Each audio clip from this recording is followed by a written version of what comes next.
Hi guys, this is Raquel with Paints and Glitter, and today I'm coming to you with a sweet little video to show you some embellishments that I have made, and I'm going to walk you through how I've made them and show you the products that I've used. This is just one of a collection, and I've decided to use these adorable little stamps by Santoro London. Let me take them out of the packaging because the glare here is makes it difficult to see. But these are the Gorguss Girl stamps. These are called frames, and they are by Santoro London from the Gorguss Girl collection. And I love these little stamps because they're even though they're small, they're actually quite easy to color in. And what I've done is that I stamped every single one of them, and as you see here, I've colored them in. What I've done is I've used my alcohol markers, and then I use some glimmer pens, as I like to do, to add a little bit of shine. I like adding shine to their hair for some reason, I don't know. And then I kept all of the backgrounds the same color, very subtle. It's supposed to be actually a light blue, but for some reason I used my Spectrum Noir markers, and I want some feedback on these from you guys, if you could tell me, because I have these, they're supposed to be a range of light blues, which is why I bought them, but for some reason they're turning green, and I don't know. So if any of you have those markers, let me know what's your experience with them. Do you like them? Do you hate them? What do you think? Anyway, back to this. So I've colored them all in, and here's another. I'm going to put these down as I show you. Here's a third. And then Carolyn Vega from Tea Time and Dolls gave me these gorgeous little roses, these little tiny, tiny rosebuds. And that's what you see here. So Carolyn, thank you so much. These came in at the perfect time. If you don't already know, I'm hosting a giveaway for a Gorguss Girl album, and I'm hoping to get some entries. I jokingly said maybe only one of you would. And seriously, only one person's sent me an entry. So girls, I don't know what to say. There might be, it might just be the instant giveaway that was.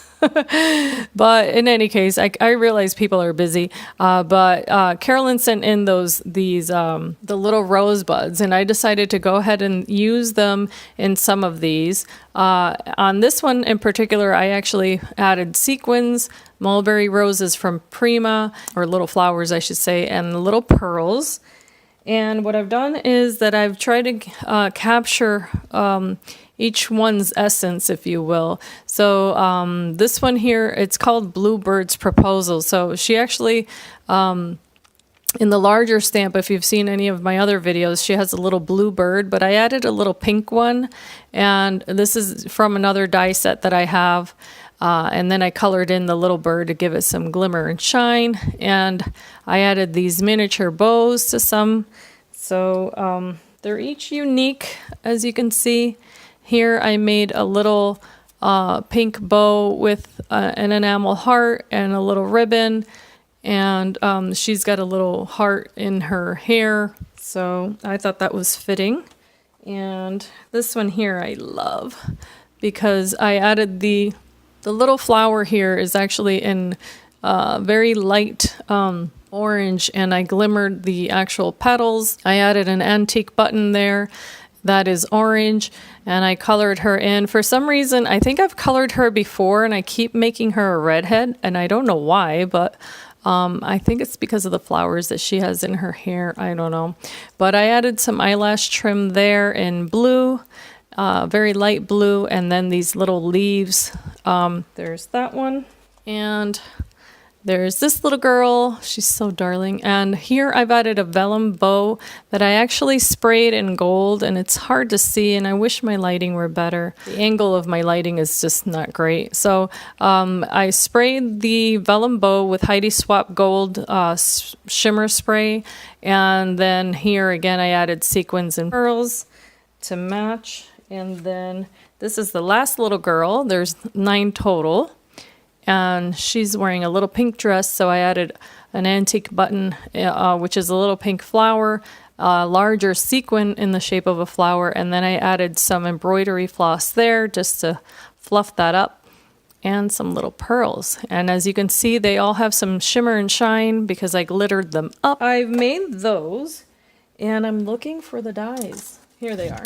These are the dies that I use to make these beautiful little embellishments, and they're from Tim Holtz Alterations, and they are the movers and shapers. Or shakers, I'm sorry. Or wait, what are they called? No, they are shapers, movers and shapers. And they're these tiny little dies. I use my platinum machine to cut them out. And I'm looking for the pieces here. So here's what that looks like when you cut them out. And what I suggest is that you cut them as a background piece and then front layer that you want to use. And then what I did was that I snipped off the little hands of time and use that shape there by cutting a separate circle, and then I layered that onto another circle. So the little image I cut out in a circle, and then I layered the background to make it nice and sturdy. And of course, you know, they're not entirely clean on the back because I use gesso to kind of give them a little texture here and there. And the glitter and the hot glue and all that good stuff to, you know, assemble these. So the backs are not pristine, but I'm not too concerned about that because these are so diminutive. I mean, if you look at the legs on those little clocks, they are, they're quite small. So what I did was that, of course, I colored all of the images first. That would be my suggestion if you're going to make something like this. Color all of the same colors first. If you can find some markers that, for instance, for the skin tone, you can start them all off with one color and then start adding different gradients of color. That makes it a little easier. And the other thing is that I also made all of the backgrounds the same color, as you can see. I kept the little frame as a very light wash of beige because I didn't want that to stand out so much. They are oval and not circular, and I didn't want that to compete with the shape of the die. So, but as you can see, because the color is subtle, then it doesn't stand out so much. The frame is not what your eye goes to when you look at these. It just goes to the little image of the girls. So those are my little pointers on that. And of course, what I did was that I used what was in my stash. Now, this is what I normally do, is that just as you guys have seen all over the place, these little boxes, what I do is that, as you can tell, I cut multiple items at once. And then I just keep them in here. So that way, when I go to work on something, I have my choices. And, you know, I have like antique buttons, I have pearls, all that good stuff. And you know what? Here's what I wanted to show you. Even a little snippet like this, I know we're all hoarders. We just hoard different things. I mean, some people save papers, some people save, you know, embellishments, whatever.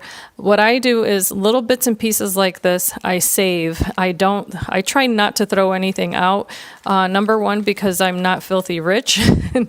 And secondly, because you never know when they're going to come in handy. I mean, I get items like this at a local resale shop that sells a lot of estate findings. And so that's how I get a hold of antique items that are no longer on the market. I'm blessed enough to have that local shop that's for a local charity. And so, of course, I like to support them, but at the same time, they support my little habit of crafting, right?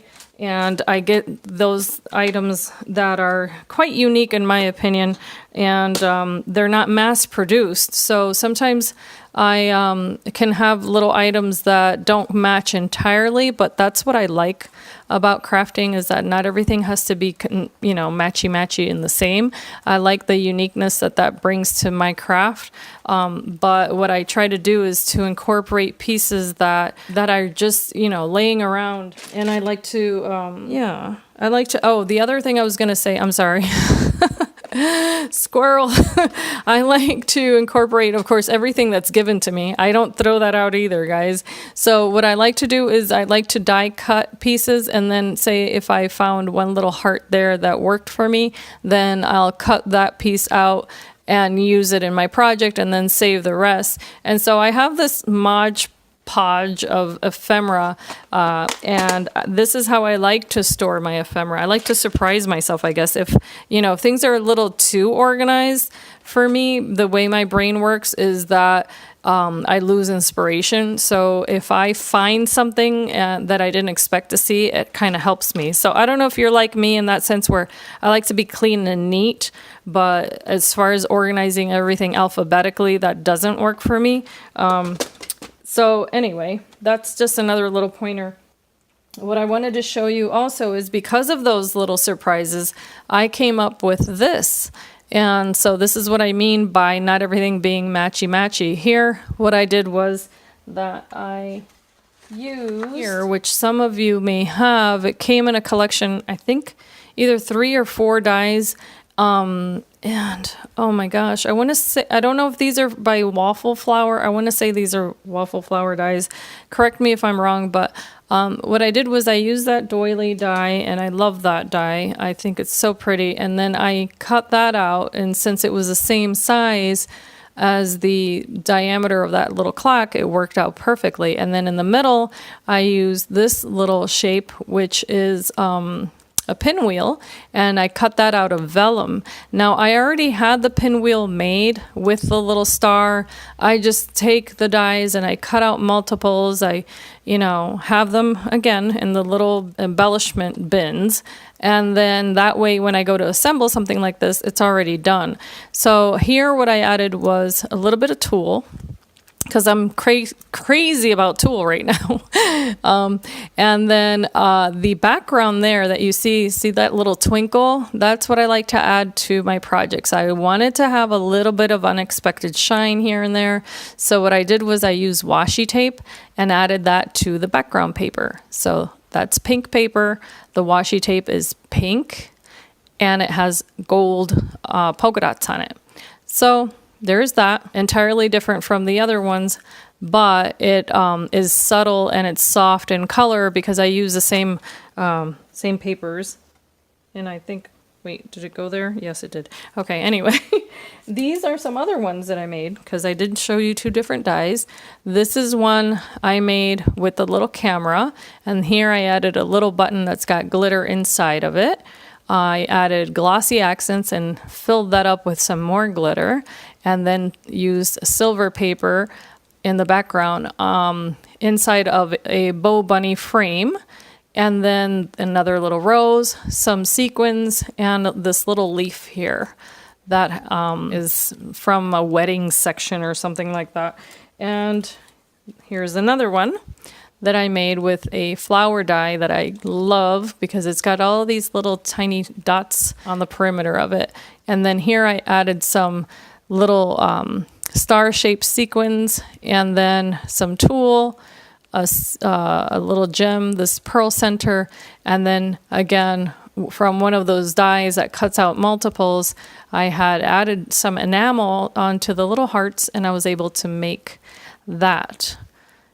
So, and I also added vellum in the background. So that's another thing that I like to do is I save bits and pieces of vellum, and then I sandwich it whenever I get a chance, really, on some of the dies. And I really like the way that kind of softened things up, because sharp edges will make things kind of look stark sometimes. But if you add a little bit of vellum or a little bit of shiny paper or something like that, it kind of gives it a little bit of shadow. And of course, this is tiny. No, not everyone notices those little details, but I do. I'm a detail hound. So anyway, that's just how I like to make my items. These embellishments are going to be part of a little goodie bag.